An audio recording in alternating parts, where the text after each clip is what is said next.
I got a sense when I'd go to the games, and a lot of my friends were hockey fans, so obviously I'm not talking about everybody, I'm talking about a minority. But I got the sense when I'd go to the games that a lot of white fans felt good going to that game because they were among their own. And that part made me uncomfortable. Obviously not everyone. One of my closest friend in the world is a hockey fan, and Michael Shore. And Michael's the least racist person in America. I got it. But there's something about a hockey game. What about me? What about me? and all those, also my son Rick, who I don't think is racist either. But there's something about you go to a hockey game, and you feel like they're comfortable here. They don't have to deal with that stuff they have to deal with an NBA game or an NFL game. So that made me uncomfortable. And then so there's this undercurrent of racism which has been which has existed in hockey for a long time. It's changing a little bit. The NHL is trying to change it. There are many more black players than when I was growing up.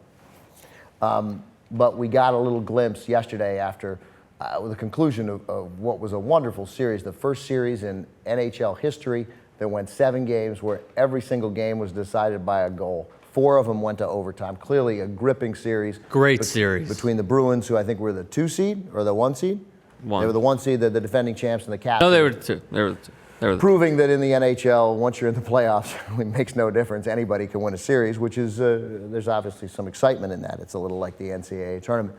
So the Caps win Game 7 in Boston. They beat, again, the Bruins, the defending champs. Bruins, one of the towns where hockey's part of the fabric of the city. The Bruin goalie was the best goalie in the league last year, right, Tim Thomas? Best goalie in the league last year, and arguably a Vezina finalist this year. And he's also the guy, though, who didn't go to the White House because he didn't want to meet Barack Obama.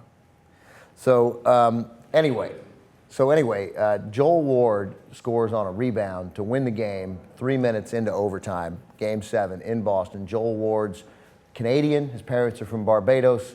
He's black. Great victory for the Caps, who have been one of the best teams in the league for the last 3 years, but have only won 1 playoff series. They always get bounced early. Here they are as a lower seed, but they win. Great moment for the Caps. Overshadowed to some extent right now, hopefully not for long, by these horrible tweets that Joel Ward, who scored the winning goal, gets.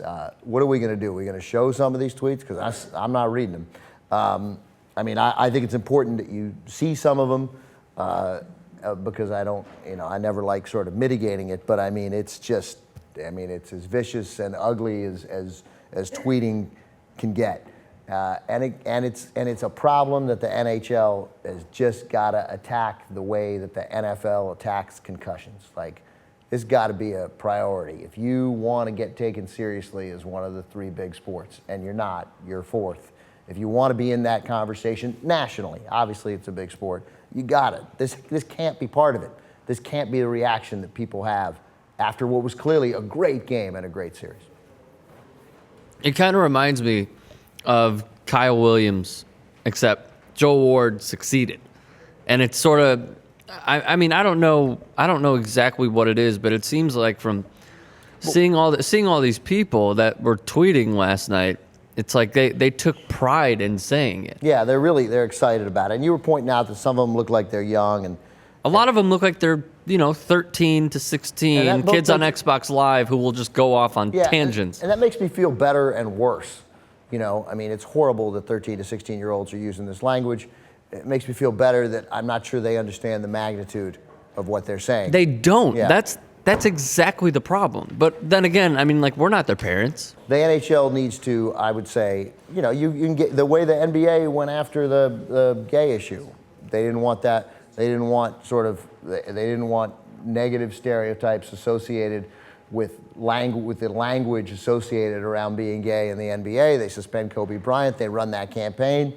The NHL needs to run that diversity campaign. They may, look, I'm not an expert. They may have done it, but they haven't done it enough. And they need to reach out to their fans, and they need to make it clear with, you get the best players on the Bruins and the best players around the league to do a PSA, be like, hey man, Joel Ward is my friend. Joel Ward's a fellow Canadian, a great hockey player, and this is not acceptable. And if this is how you feel, we're not interested in you being a Bruins fan. The last thing I want to say about this, they can't just say, hey man, it's a bunch of racist crackpots. It's no big deal. Not enough. You got to deal with it. You want to get taken seriously. forget the fact of ever sort of breaking in and getting black fans. But you're not growing your sport if you're letting this happen. And my hunch is they will do something. They seem on the ball on stuff like this.